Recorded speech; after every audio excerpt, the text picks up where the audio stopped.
Inilah yang dipanggil Malam Berinai, iaitu upacara tepung tawar yang dilakukan anggota keluarga, saudara mara maupun rakan-rakan terdekat dalam meraihkan kedua-dua mempelai. Inilah tradisi yang masih dikekalkan sehingga ke hari ini oleh masyarakat di Kampung Isnin Ma'ruf, Parlimen Sempang Renggam. Assalamualaikum dan salam satu Malaysia. Anda bersama saya, Kiria Izdihar Muhammad Kodri dalam Khabar Malaysia. Apakah keistimewaan, kelebihan dan keunikan lain di parlimen ini? Teruskan bersama Khabar Malaysia untuk mendekati dan menjelajah Parlimen Sempang Renggam. Parlimen P151 Sempang Renggam yang terletak di negeri Johor Darul Takzim sememangnya terkenal dengan sektor pertanian dan perikanan. Parlimen ini terbahagi kepada dua kawasan Dewan Undangan Negeri iaitu Dun Layang-Layang dan Dun Macap. Mempunyai 65,000 penduduk, kaum Melayu mencatatkan peratus tertinggi iaitu 56%, China 34% dan India serta lain-lain 10%.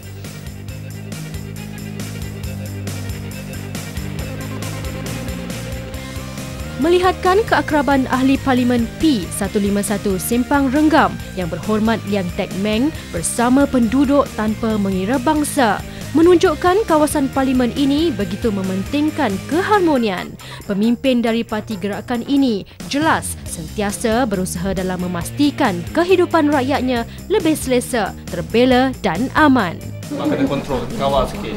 Hujang dan tembakan sokong jangan.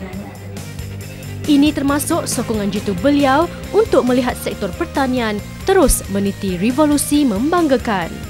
Beliau yang turut memegang jawatan pengerusi Majlis Pembangunan Pertanian Parlimen Sempang Renggam atau MPPP baru-baru ini menyalurkan bantuan kewangan sebanyak RM1,000 kepada 125 orang. Ia bertujuan merangsangkan lagi beraktiviti pertanian terutama bagi golongan pekebun kecil. Alhamdulillah, saya menerima sebagai penggalakan untuk saya lebih aktif lagi dalam bidang pertanian. Dengan modalkan 1,000 yang saya dapat pada hari ini, saya rasa saya boleh menambah baikkan lagi dalam bidang pertanian ni. Walaupun saya sebenarnya melibatkan dalam bidang pertanian ni tidak berapa untung disebabkan oleh 2 kali kena bencana alam tahun lepas, banjir besar. Jadi walaupun saya rugi, tapi alhamdulillah agensi-agensi pertanian, Jabatan Pertanian khususnya di Sempang Renggam banyak bagi sokongan pada saya, ringan sedikit beban saya. Terima kasih sangatlah kepada kerajaan, khususnya melalui ahli Parlimen Sempang Renggam yang berhormat YB Liang Tek Meng yang usaha bersama dengan jawatan kuasa memberi sumbangan pada orang-orang kampung ni, khususnya macam saya ni, untuk menambah sedikit pendapatan lah. MPPP ini ditubuhkan di semua kawasan parlimen, 222 buah kawasan parlimen di negara kita. Peranannya khusus kita nak selaraskan pembangunan pertanian di setiap kawasan parlimen. Dan kali ini sebenarnya merupakan kali kedua saya mengadakan program sebegini. Tahun lepas kita ada peruntukan lebih banyak sikit, lebih kurang 200,000 dan ia juga dapat memanfaatkan 143 peserta, iaitu pengepung kecil di kawasan kita.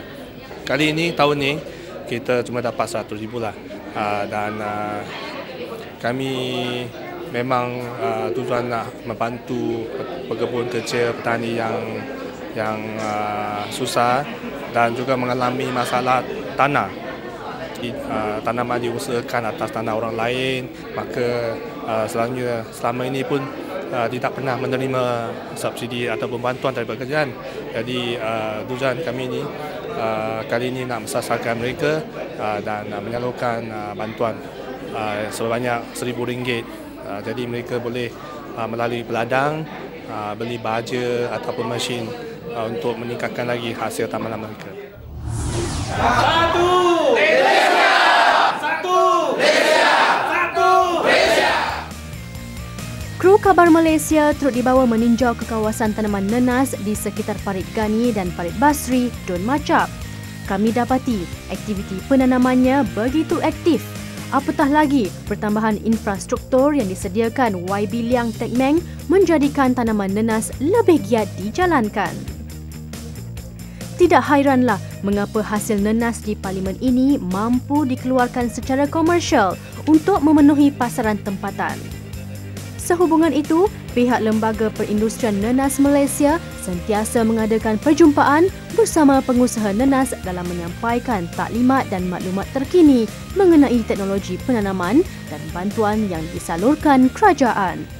Jadi sekarang ni kerajaan pun telah memperkasakan konsep ladang kontrak ini, di mana salah satu konsep yang paling utama ialah supaya pengeluaran daripada ladang kontrak ini dapat tempat lah, maknanya di pasaran-pasaran mana-mana. Mana kadang terus kepada pemasar sekarang ni. Jadi kita harapkan dengan ada konsep ladang kontrak di Parit Gani ini, mana pengeluaran nenas ini sentiasa berkekalan.